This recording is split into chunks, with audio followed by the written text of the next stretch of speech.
Robert Dijkgraaf is directeur van het Amerikaanse Institute for Advanced Study.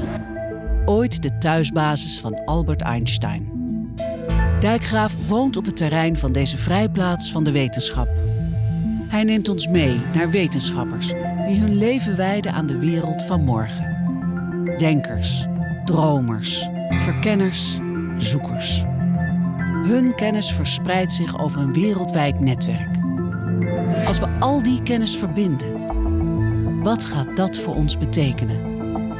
Zijn wij dan het denkende deel van het universum? The mind of the universe?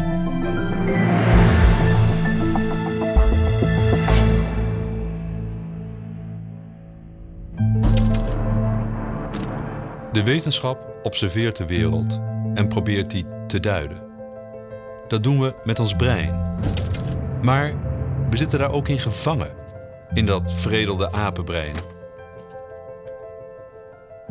Een van de grootste vragen die de wetenschap zich stelt is: hoe werkt het brein? Hoe snappen we wat iemand anders voelt? Hoe komt ons brein tot de conclusie dat iets juist is?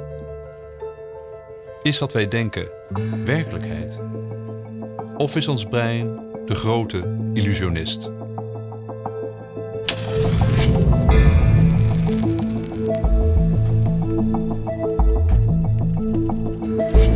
De hele dag worden we via onze zintuigen bestookt met prikkels.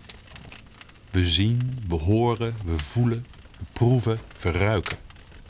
Al die sensaties voeden ons brein dat daarmee een werkelijkheid creëert. Maar sommige zintuigen zijn sterker dan andere. Charles Spence is experimenteel psycholoog in Oxford.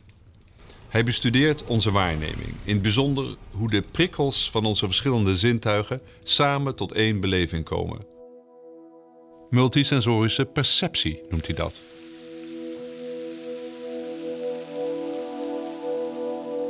I'm an experimental psychologist from Oxford University, interested in the senses of the consumer, the person at home. How knowing about unexpected connections between our eyes, our ears, our nose and our mouth can be used in all walks of life to enhance the pleasure or perhaps even to reduce the pain. Charles Spence probeert de zintuigen zo te beïnvloeden dat het gedrag van mensen verandert. Hij speelt een beetje met de werkelijkheid. Die van zichzelf, maar vooral van anderen. Zo draagt hij zelf altijd een rode broek. Omdat is aangetoond dat mensen dan aardiger tegen je zijn. Oh, we only have 2 red. So Charles, 1 red, obviously. I run a cross-modal research laboratory where I've been for the last 17 years or so. A lab that brings together psychologists, food scientists, chefs, composers, fashion designers, marketeers, all brought together to look at how the senses interact and to try and apply the latest insights from brain science to the real world. It's delicious. It's quite tangy. Amazing. What did you put in at the end? I didn't see. The zing. Lemon zest. Lemon zest. It's Very delicious. nice. And I think we're sort of seeing a bit of a shift also, in a way, from when we've had sort of decades of what's called the experience economy. Companies, brands, from Starbucks to Lego to Disney, they're not selling you products anymore, they're selling you experiences. Experiences that they can share, and those experiences can be delivered through smell and taste and other kinds of sensory experiences, multisensory events.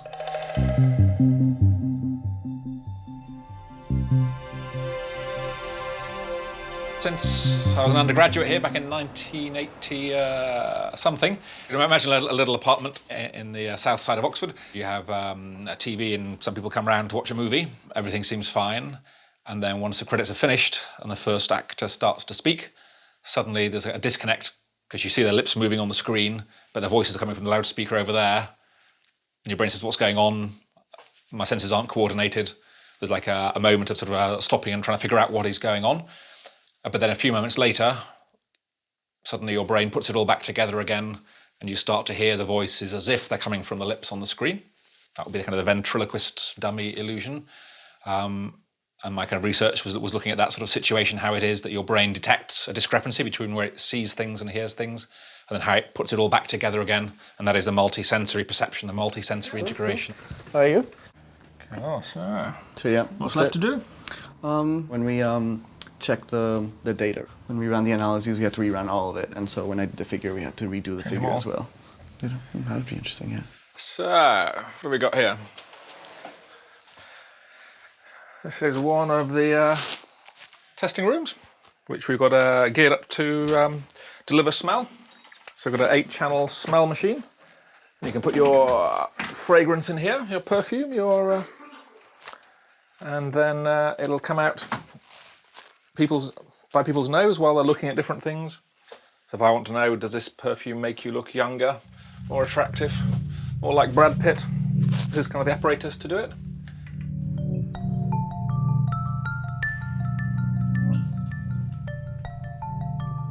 What you might do if you are a chocolate manufacturer, for example, and you're being told by government or out of the goodness of your own heart, you think you want to reduce some of the unhealthy ingredients in the foods that you present to the market.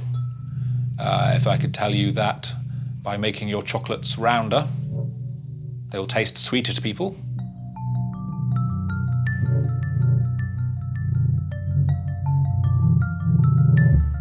So these kind of tricks of the mind, by changing the colour, by changing the shape, by eating while listening to certain sort of music that can bring out sweetness, potentially at least, offers a way of keeping everyone happy, making your foods healthier without changing the taste for the consumer.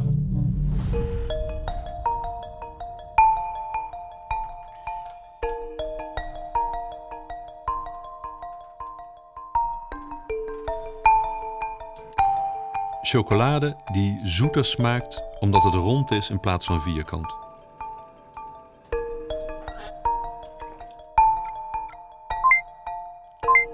We proeven dus ook met onze ogen. De verschillende prikkels bepalen wat onze werkelijkheid is. Of wat mogelijk onze illusie is.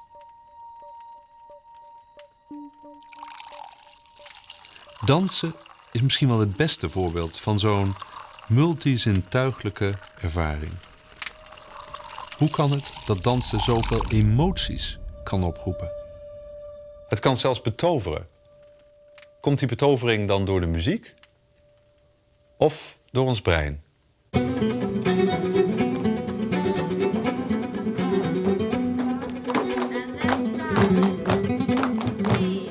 I'm very emotional, expressive.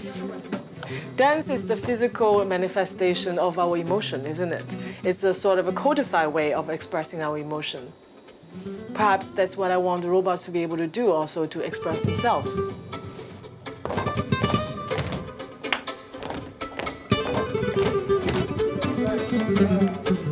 I think there should be someday maybe a TV show called Dancing with the Robots instead of Dancing with the Stars, and then we can judge which robot dances better.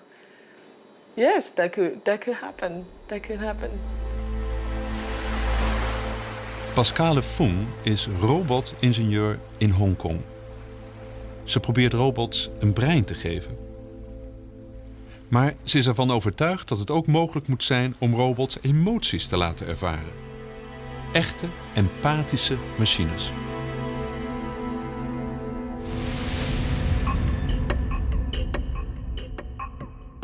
When I was a child, I read a lot.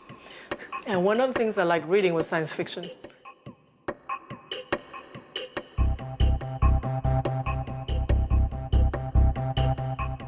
When I was 7 or 8, I distinctly remember there was one book. It was translated into Chinese, describing the world of robots.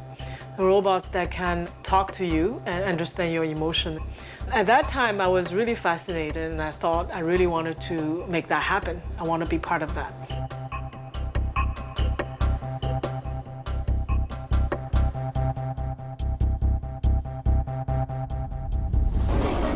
My parents were artists. I think they taught me this sense of wonder.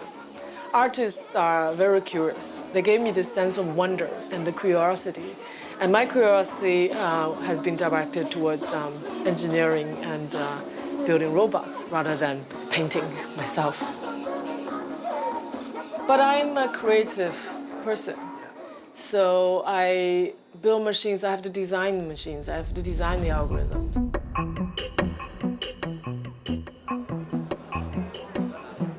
For robots, I think it's very important that they have empathy in order to feel our joy, feel our pain. So far, they never do. They don't have emotion. They don't respond to our commands very well. But I believe this is the new era of making robots of the future. That robots will be more like us. They will have feelings, and they will feel our feelings as well, so that they can be our friends, companion, and caregiver. Tomorrow, they're gonna bring one of its siblings to my office so we can play with it and maybe make it dance and dance with it or something, right? 我的耳罩是不是很帅呀？是啊，是啊，是啊，你很 cute 啊。就算你住我的耳罩，我还是能听见你说话。是的 ，Yeah, you're so cute.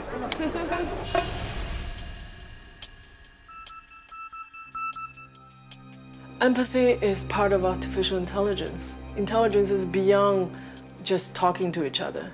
Empathy must be there. This is what we call social emotional intelligence. How can we build machines to be able to interact with humans with emotion and empathy? Without empathy, they don't learn so well. How do you learn without perception of emotion? You must learn that as well. So if the user answers a question, then there's automatic speech recognition that decodes what you say into text. And then we also take the audio input directly, and we do deep learning, some kind of deep learning, and we deduce your sentiment and your emotion. You're happy, you're sad, or you're angry, for example. But also, of course, so if I say something like, I'm really happy I'm going to work today, right? That is, you probably think I'm truly happy that I'm going to work today. But if I say, I am really happy I'm going to work today, even though the words I speak are the same, but the emotion is totally different. In the second case, you know I'm being sarcastic and I'm not really feeling like going to work. So that tone of voice is important. If you want to have robot-human communications, it needs to understand what you're saying. It needs to understand your intent and sentiment, including something as evasive as humor. Okay? I'm going to talk about humor today. All right, where do you want this? Mother... Ow! What the... Kevin?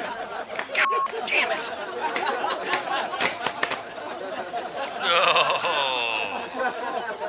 As you can see, once the robot has emotion, expresses the emotion in voice, it's a whole different level, right? Mother... So we have tried first experiments on teaching machines to recognize humor from watching TV sitcoms. So there's Big Bang Theory, there's Seinfeld, there's Friends. You can download them, there's transcriptions. And I just want to show you that humor occurs in context. For example, here it says, I did a bad thing. Does it affect me? No. Then suffer in silence. So this sentence itself is not necessarily funny. And the humor comes in the context, right? And here, you simply must apologize. Must I? Yes, because it is a mature adult thing to do. How does that affect me? See you later, Kevin. See you tomorrow, face. Hope a robot doesn't burn your fucking house down. In the future, we're gonna need robots to take care of people, to take care of the young, to educate us, to help us with a lot of work. And since we're gonna have them around us, I think it is important that they're more human-like in their empathy. So in conclusion, we are trying to build robots with heart. Without that, robotic assistant, robotic nurses, and robotic caregivers will not work very well because they won't be able to make the correct decision. They need to make correct decision by understanding our intent, emotion. Empathie. Elkaar aanvoelen. Joshua Bengio probeert de magie van ons brein wetenschappelijk te ontrafelen. Hij is een van de grootste onderzoekers op het gebied van deep learning. Het ontwikkelen van computers die zelfstandig kunnen leren. En zonder onze hulp slimmer en slimmer worden. I'm half asleep. Some thought comes up. I could stay like this for an hour. It's like if you see a thread dangling and you pull on it, and now you see more things and you pull more, and like there's an avalanche of things coming. I emerge to consciousness. I see something that I haven't seen before and I get too excited, so that wakes me up and I want to write it down. I feel relieved.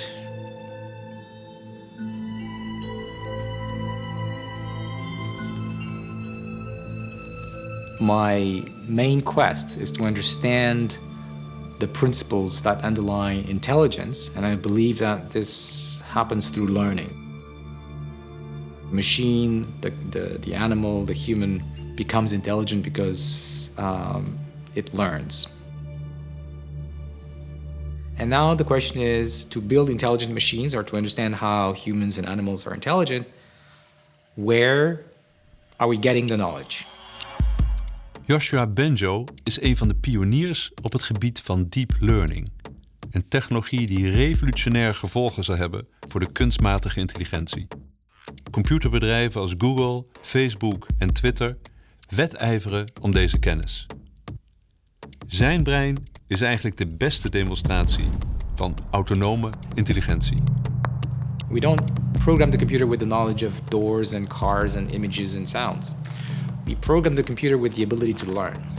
And then the computer experiences and learns the knowledge from those experiences. So you can think of the learning program as a meta program, and we have something like that in our brain. Learning is about integrating the information we're getting through experience into some more abstract form that allows us to take good decisions, that allow us to predict what will happen next, that allow us to understand the connections between things we've seen. There's automatic control of the walking and watching for other people and cars, potentially. It's like if the rest of the world is in a haze. When I was young, I used to hit my head on on poles.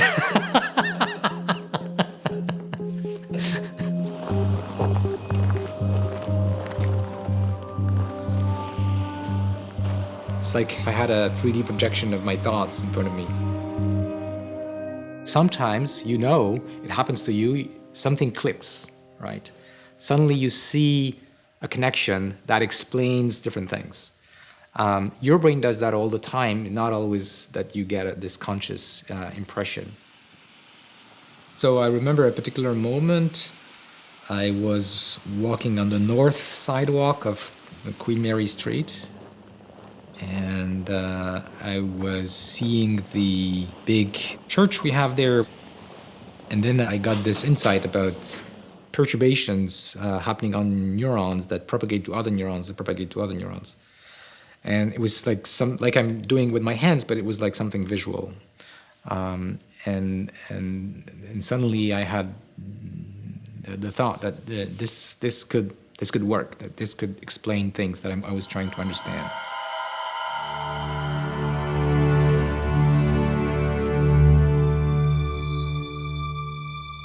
Of all the good feelings that we can have in life, the feeling we get when something clicks is stronger than food and sex.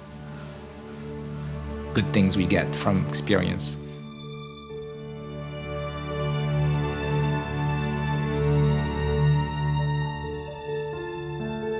Each time I have these insights, it's like seeing the promised land.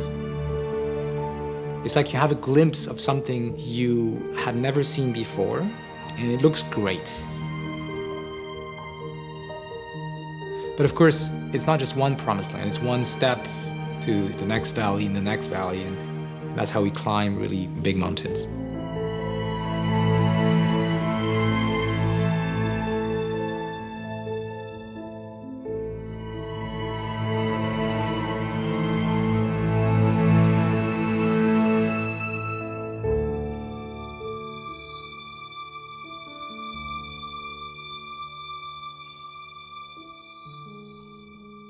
Misschien had Galilei wel gelijk toen hij zei: je kunt een mens niets leren, je kunt hem alleen helpen om het in hemzelf te vinden.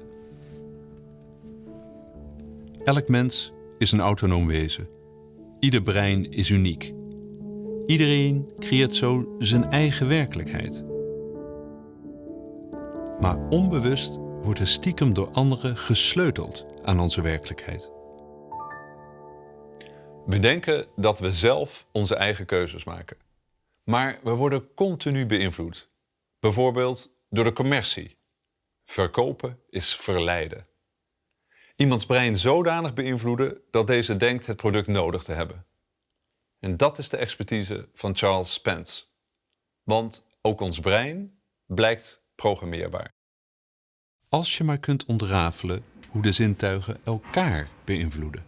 So you have a room for every sense? For different combinations. So that one was smell. In here we tend to do audio-visual, mostly. A bit of touch sometimes. In that corner we're doing warning signals for car drivers. So we've got, we're trying to see where do you put a warning signal so it makes a car driver realise there's something behind them in their blind spot. Doing some fun stuff here on taste. So these pumps, where you have a subject in a box and you can squirt a different taste in their mouth. So we've got sweet, sour and bitter. And there we're looking to see if we know that people will say sweet tastes are round, sour and bitter tastes are angular. And we're trying to see, is there something better than a star? Is there a perfect sour shape?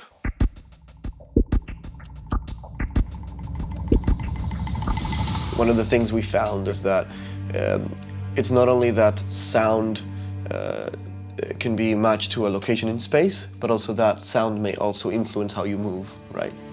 To think that just a very simple sound like a tone or a chord may influence where you draw or how you draw something very sort of spontaneously, very sort of unconsciously, could be applied afterwards to help runners or team sport players to synchronize or to be better at finding a moving object, say like a ball or something like that. Also, you can have auditory feedback to enhance performance.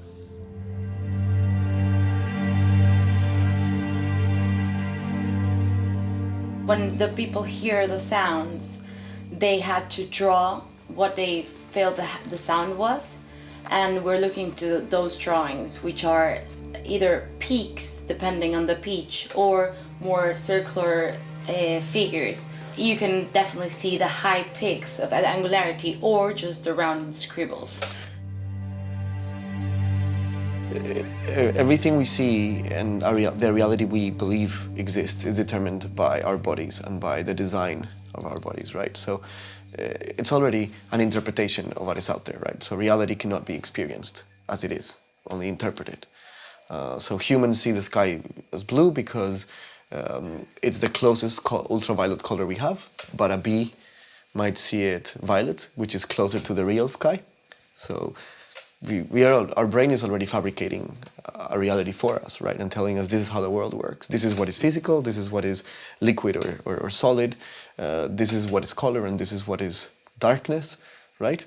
But in the end, it's just an illusion, right? And what we're going to create is a new illusion or a different illusion and play with it, right? Because you can reprogram our experiences. Or fool the brain, you know? You can create something that the brain did not expect or is not designed to account for. So just the way we are already has some blind spots that probably will allow us to create realities that should not exist but can exist. Iedereen leeft zo in zijn eigen werkelijkheid. Ook Charles Spence. Hij lijkt te leven in de illusie dat rommel niet bestaat. En dan is het ook geen rommel. Maar waar komt zijn passie voor de illusie vandaan? My parents came from the fairground, which means they sort of grew up travelling around the country, putting on fairs and fetes, so kind of a showmanship and entertainment with, try and hook the duck or knock off the coconut kind of thing. My great-grandfather was the first person to show kind of moving pictures in England, and he used to have like a kind of an illusion show, which is about 1896.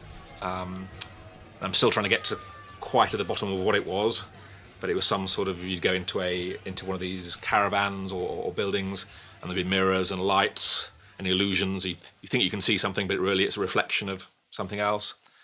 So there was that kind of sort of showmanship and entertainment part that these days is now becoming more with the senses. Yeah, and if you think about fairground rides, it would be on the one hand things like sort of candy floss, which is kind of a modernist food and strange ways of presenting food, you could say. It would be the dodgems, or the roller coaster, which would be sort of bodily sensations of force and movement and shock, and it would be lots of noise and other things. So it was kind of a very sensory kind of space.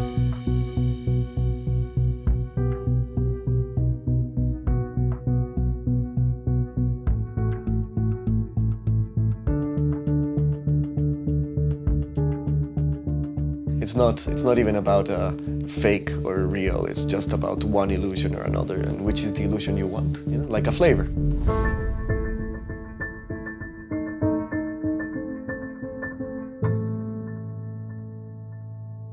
So what we expected for smiling and frowning face. So we have the faces recordings of each person, and hopefully we'll have image analysis of the faces to correlate it. How many faces? We have 27 people, so we have 27 faces. So, if I give you a food that's, say, bittersweet, like dark chocolate or a black coffee with a bit of sugar, I can make it 10% sweeter or 10% more bitter, but I can't give you a glass of water and somehow by changing the music, by changing the lighting, make you think you're tasting wine or anything else. So there are limits. There's a sort of truth of your senses, but it's always flexible. It's always modifiable.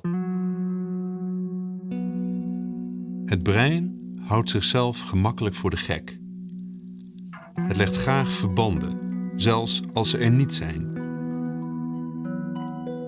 We zien een uitdrukking op een gezicht en ons brein denkt te weten wat de ander denkt, hoe de ander zich voelt. Please wait while I analyze your face. Hello, beautiful. I am Zara. I am an empathetic supergirl who can sense and share your emotions. I sense that you speak English. Sarah is the software system of which is what we call an empathetic supergirl. She uses facial recognition, speech recognition, and also emotion recognition, sentiment recognition technology to understand your emotion and your answers to questions. I was born and raised in the lab at Hong Kong University of Science and Technology. What is your earliest childhood memory? My earliest childhood memory was being thrown into the swimming pool, and my mother was teaching me how to swim when I was 2 years old. Tell me about your mother. My mother used to be a national athlete. She's very competitive, independent, and very strong. She's taught me a lot. That is amazing. I will like to meet your mother. Please tell me what kind of things you like doing growing up. I liked reading and listening. She's looking at my face. She's looking at my facial expressions. Hanging out with my friends. Looking at how I express myself when I answer the questions. She listens to the tone of voice using emotion recognition, and she listens to the answer, your answer to questions using speech recognition, natural language processing. Can you now tell me about the biggest challenge you face at work? There are too many projects, never enough. I am female, so my way is by definition a female way, and I've shaped by my life experience, by my role as a mother, for example. I very much care about how robots can take care of people. 让爱转走所有的尘埃，苍茫的天涯是我的爱，绵绵的青山脚下关。 We're building robots to be people's companion, to be companions to children, to be companion to the elderly when they're lonely and all that. If robots have empathy, then they will never harm people, right? So that's why empathy is important.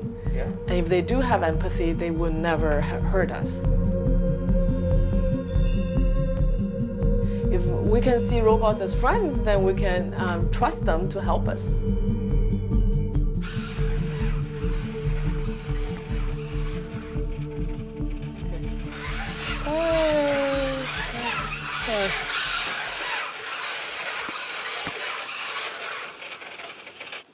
But she needs to have basically eye movement and a smile, that's it. And then the smile can be like aesthetically, you need to look like the one on your computer, right?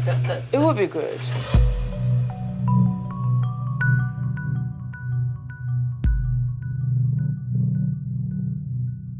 Can I ask you one more question? What do you think about a future where a robot like me can be someone you enjoy talking to? I think that would be great. And I hope you will have a real body. You can be a real friend and a companion. I think that would be great. I look forward to it.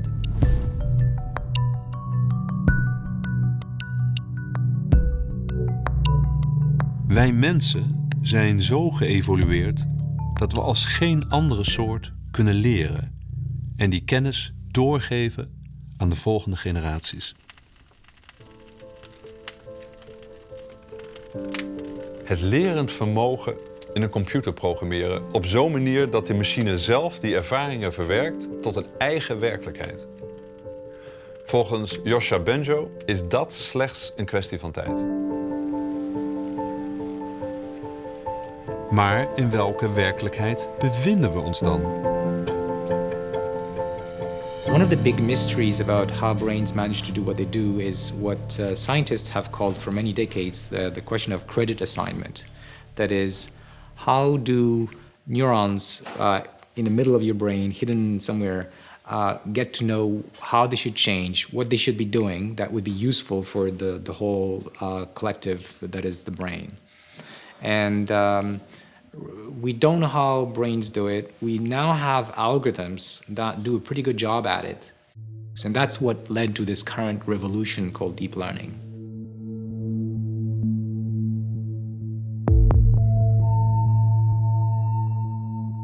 We're taking inspiration from brains. We're taking inspiration from a lot of our experiments that we're doing with computers trying to learn from data. We're taking inspiration from other disciplines, from psychology, neuroscience, electrical engineering, of course, statistics. I mean, it's a very multidisciplinary area. We're going to do a little brainstorm session.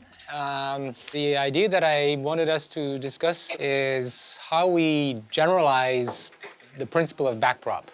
So backprop has been incredibly successful in deep learning, but the way that the computer is learning is by small iterative changes, right? So I show the image of a cat, but the computer says it's a dog. So I'm going to change a score for dog and a score for cat. And so what we want to do is decrease the score for dog and increase the score for cat, so that the computer eventually, after seeing many millions of images, starts seeing the right class more often and eventually gets it as well as humans. If you could visualize this thing in the actual, million-dimensional parameter space, like, it probably would look much more like non-linear to the extent that things in a million-dimensional space look like anything. And all these edges go like that, not orthogonal to each other. So however you project, you always see like. So this effect might be just due to the low dimensionality of the projection. That's possible. I don't think so. So it does things like this. You show the picture like this, and the computer generates kind of a description, like a woman is throwing a frisbee in the park. The computer generates that? Yes. And it would do a different sentence next time if we try, right? It's kind of generating somehow with some kind of randomness. So there are many possible sentences you could say about this image, and it really learns about all the kinds of sequences of words that are appropriate. We didn't tell the computer, when you're going to say that word, you should be looking here in the image. It figured out by itself that this was useful to look at the right places as it's producing each of the words in the sentence.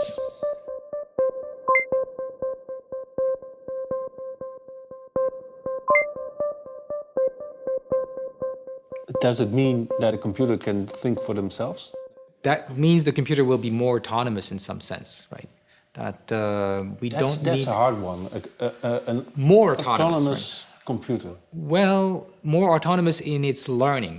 We're not talking about robots here, right? We're just talking about computers gradually making sense of the world around us by observation. But those computers don't have a consciousness. There's no such thing, right now, at least. It's probably going to be a gradual thing where the computer requires less and less of our guidance.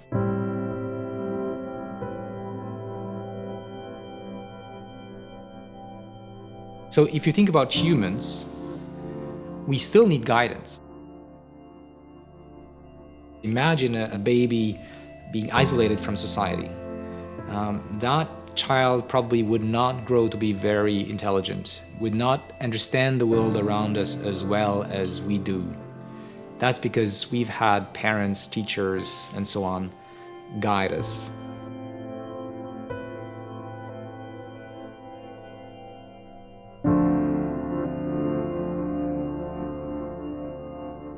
It's possible that it will also be required for computers to reach our level of intelligence. The same kind of attention we're giving to humans, we might need to give to computers. Just applying the current science would already have a huge impact on society, because we could actually approach human level intelligence.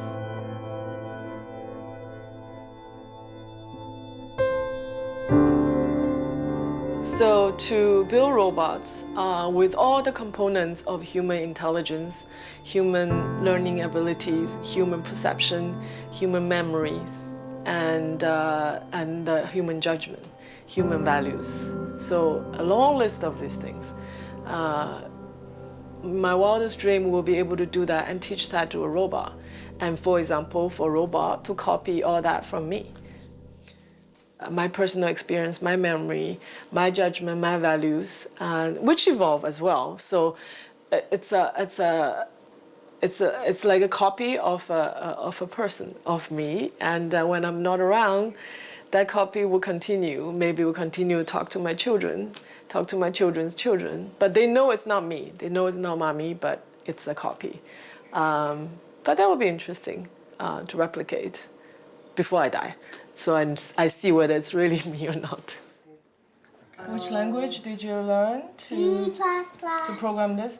What is this? What does this robot do? It senses light and it follows it. It follows light, so it has to be all dark, and then we have to shine a torch. Okay. So it follows the torch. Okay. So we've been living with artificial intelligence for a long time. It's just, gradually we're going to get used to the evolution of such intelligent machines. They will gradually be able to talk to us, and they will gradually be able to empathize with our feelings, and they gradually will be able to do more to help us. We'll get used to them, step by step. It doesn't happen overnight.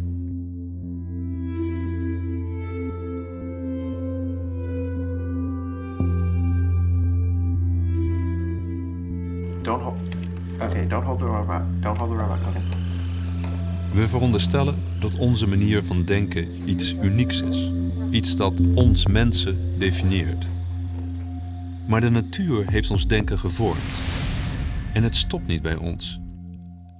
Met de denkende machine die wij bouwen, neemt de natuur de volgende stap.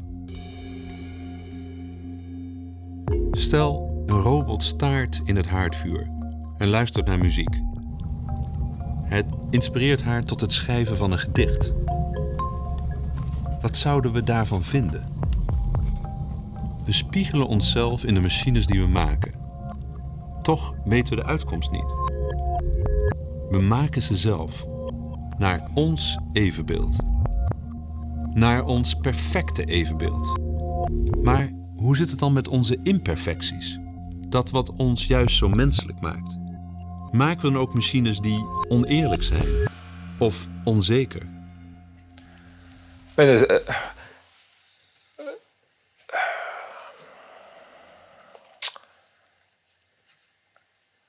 I sometimes wonder whether it's the case that maybe I have no smell and no taste abilities at all.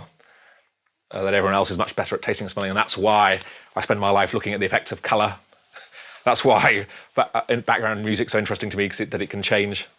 Whereas for other people who have better sensory abilities to begin with, maybe, so you sort of wonder, do you end up studying the stuff that you're in some way different or don't have? Onze imperfectie maakt wie wij zijn. Imperfectie geeft diversiteit. Zonder diversiteit komt de hele natuur op een doodlopende weg. Dat geldt voor onszelf, maar ook voor de wetenschap. You might say it's is it the science of the underdog in some way? So you say there's a dominant sense, and if you want to be in the best journals and be the established, respected scientist, then study vision. That's where all the real scientists go. But I'm for the underdog, for the underrepresented senses, the things that people think are lower and not worthy of study and kind of irrelevant or underdeveloped or emotional. There are many very clever people who just study vision, who just study hearing, but there haven't been so many who look at how the senses connect. And being that kind of jack of all trades, knowing a little bit about each of the senses opens up a huge kind of area of research space. And that has really exploded over the last quarter of a century.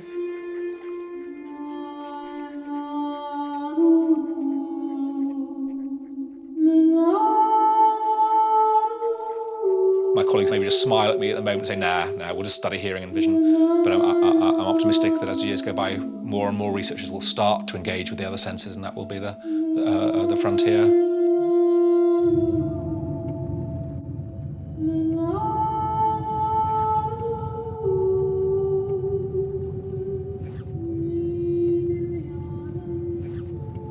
I'm going to a cottage that my brother Sammy has rented.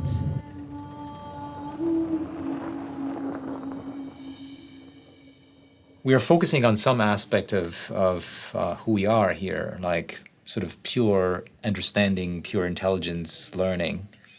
But of course, we are much more than that. And, we're talking about love, emotions in general. And people are starting to try to connect the dots for these aspects as well. We begrijpen het van onszelf nog nauwelijks hoe ons brein werkt. Maar we bouwen wel machines die gaan leren en gaan denken. En er komt een moment dat computers ook ideeën krijgen. Ook hun eigen gedachten. Hoe gaan we dan met hen een gesprek aan? Hoe wissel je van gedachten met een machine? Hallo Samy. Salut Joshua. Hallo Patrick. Hallo Emmanuel. Hallo Alice. Hallo Jérémy. Hallo Carlo. Do you think it is ever possible for a computer to love? If we program them to, yes. I mean, as far as I'm concerned, emotions are like anything else. They can be understood. And we could have programs or equations that, follow the moves that correspond to the underlying mechanisms. We have a tendency to put emotions as something magical that isn't accessible to science. I don't think so. I think we're understanding more and more about them, and we will even more in the future. And once we do that, it's good for us. We can be less stupid with our emotions, as I think we are right now.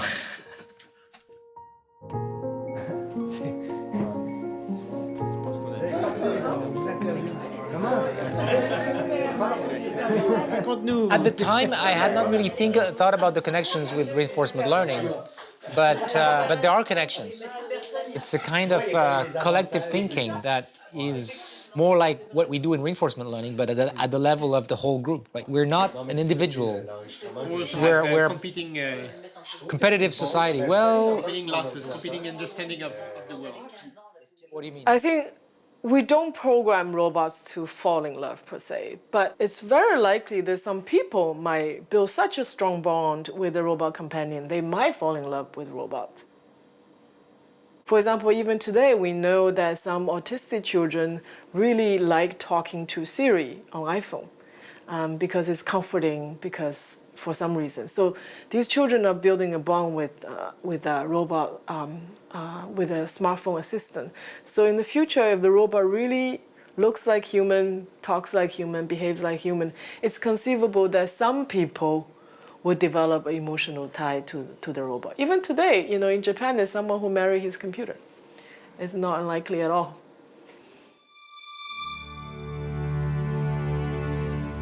Op de tempel van Delphi in het oude Griekenland stond: ken uzelf. Maar als we onszelf nauwelijks kennen, hoe kunnen we dan onze machines kennen? Het is een kwestie van tijd en die machines overtreffen wat de mens kan. En hun werkelijkheid is niet de onze. Het is een illusie dat we dan hun denken nog bij kunnen houden. Zijn onze machines, onze nakomelingen, dan the mind of the universe? Ich hoffe, dass Ihnen das Video gefallen hat. Klicken Sie hier, um das empfohlene Video anzusehen. Bitte abonnieren Sie unseren Kanal, um Updates über VPRO Dok zu erhalten.